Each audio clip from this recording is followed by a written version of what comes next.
Қазіргі уақытта ақпараттық коммуникативті технологияларды қолдану мектепке дейінгі жастағы балаларға білім беруде ең тиімді құрал екені баршаға аян.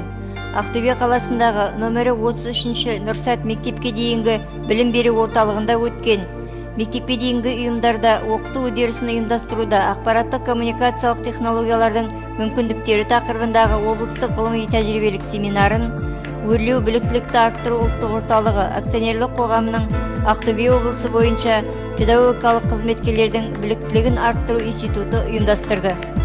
Семинар мақсаты білім берудің жаңа үлгілік бағдарламасына сәйкес ақпараттық коммуникациялық технологияларды тиімді пайдалану, тәрбиешілер жұмысының сапасын арттыру. Орталық әдіскері Жолдыбаева мектепке дейінгі білім беру мазмұнын жүзеге асыруда ақпараттық коммуникациялық технологиялардың тиімділігін, жас ұрпақтың жан-жақты дамуына тигізер пайдасы мол екендігін атап айтты. Және ақпараттық коммуникациялық технологияны пайдалану тәрбиешілерге бірнеше педагогикалық міндеттерді орындауға мүмкіндік беретіндігі жөнінде айтылды.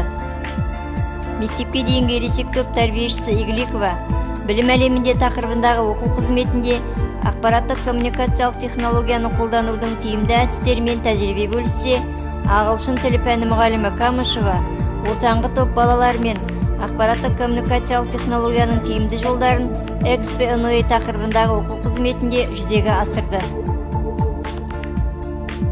Информатика пәнінің мұғалімі Курпышева мен бейнелеу пәнінің мұғалімі Каратаева лэпбук техникасын қолданып, интеграция әдісімен балалардың жыл бойы өткен тапсырмаларын бекітті.